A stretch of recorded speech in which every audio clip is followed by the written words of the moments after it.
And so can you explain Chalabi? Yeah. And how was he Fucking instrumental Chalabi. in all of this? He was like robbing people out of their money. He created like a fake bank at one point. Man. And did Cheney know? Oh, of course he did. Okay. Yeah, that makes it an even more interesting story. Yeah. So Ahmed Chalabi was one of those very rare Shia Kurds. There are like, 6 of them, right?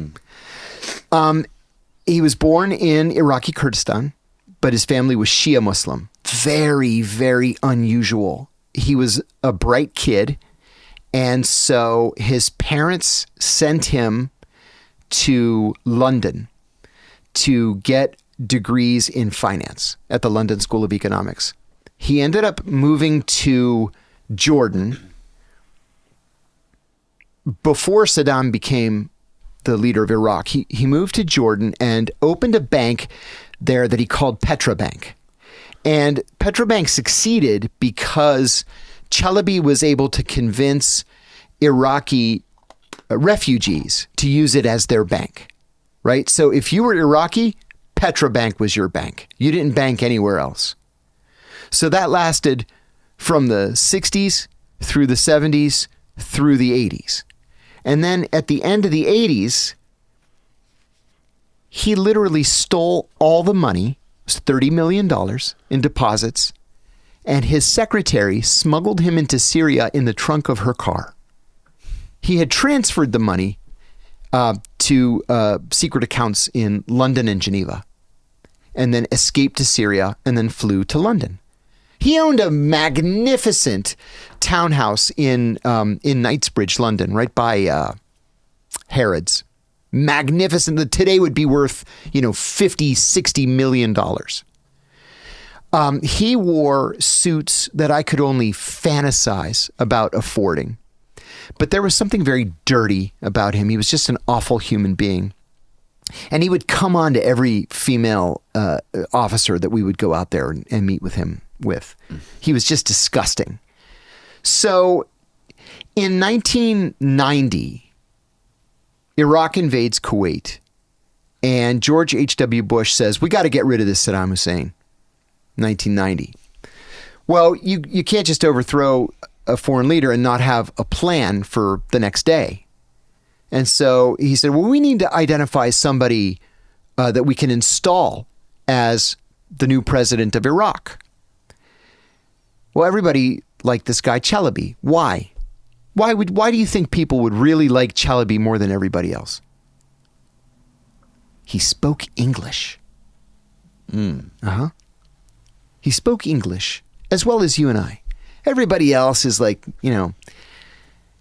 if they spoke English, it was heavily accented. They had BO.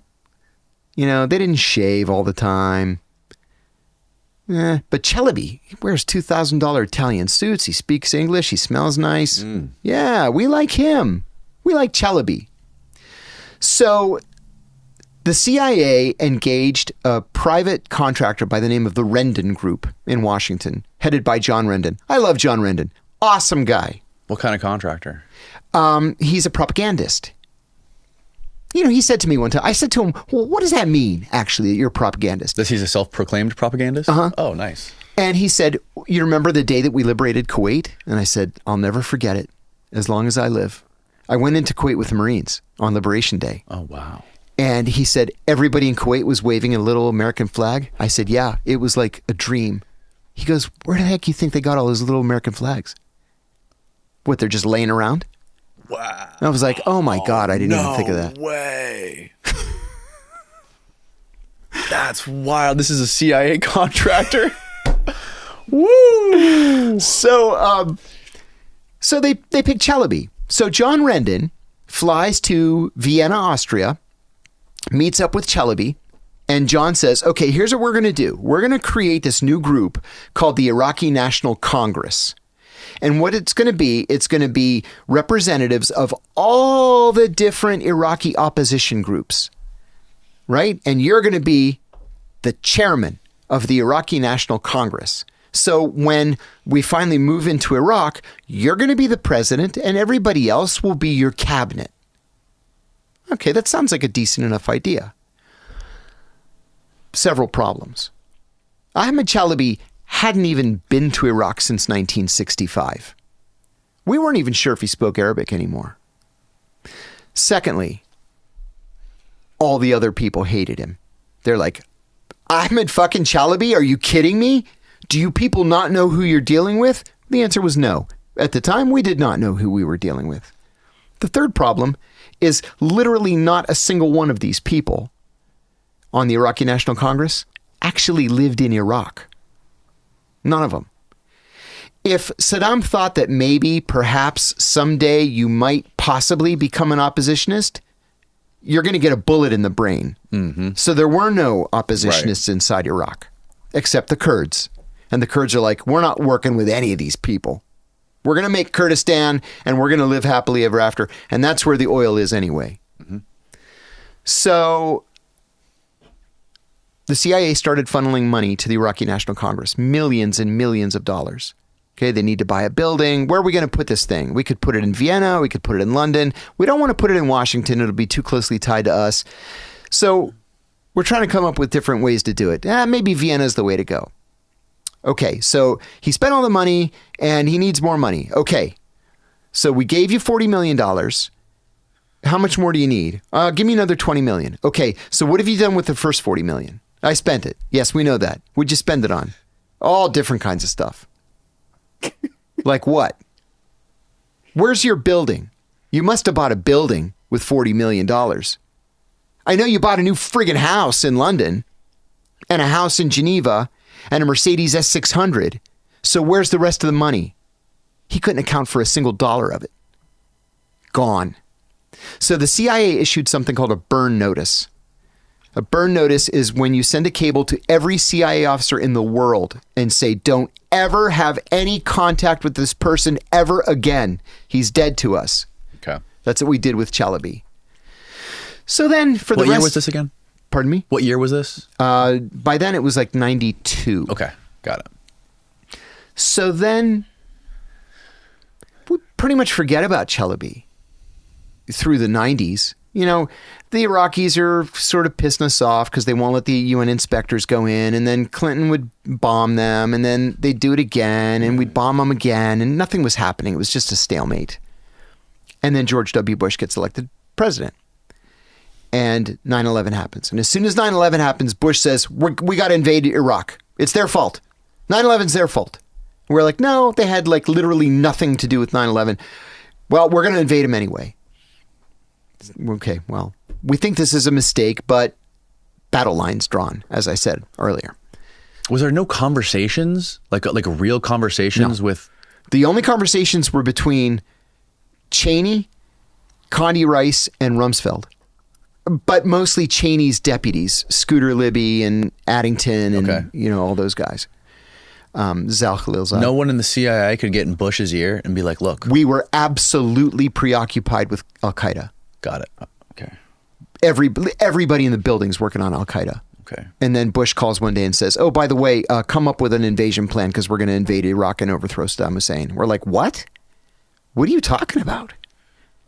But that was it. That was the order.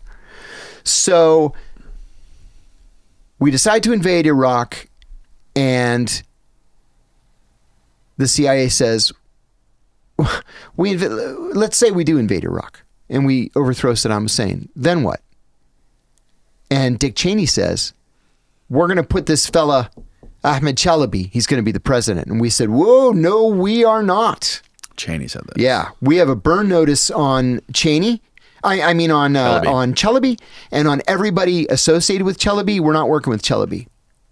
And then the CIA reissued the burn notice saying, listen, this is from 10 years ago, but just remember, we don't deal with this guy. So what Cheney did is he ordered the Undersecretary of Defense for Intelligence to secretly reopen a channel with Chalabi. And he specifically told him, don't tell the CIA.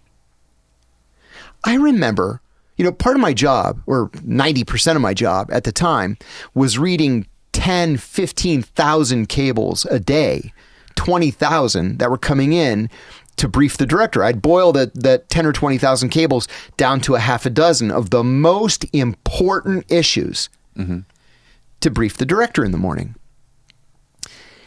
And then we started getting these cables. Like, the weapons of mass destruction are located at these geo-coordinates. I'm like, holy shit, who found this? Super secret, double secret probation kind of special source that nobody can know about.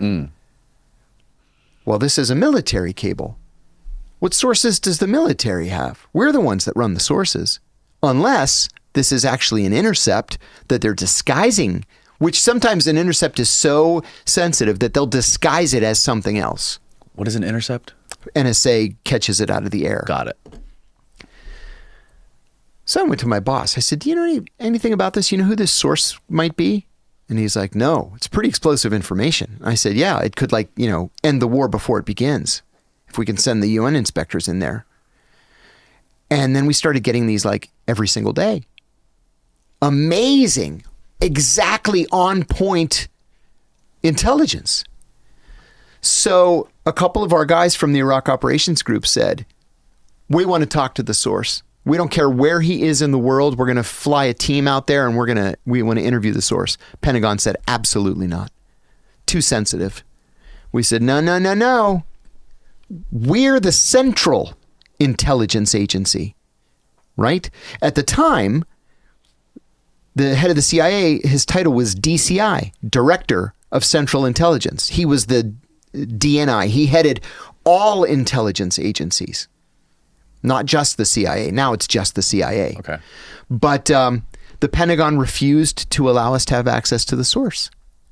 And then finally, after some pushing and prodding, they admitted it's Chalabi. And we're like, literally not a single word is true. Not a single word. We went to war for this. But people are dying because of this. And not a single word of it is true. And so nothing ever came of Chalabi. Where's he now? He died a couple of years ago, 2-3 years ago, in London.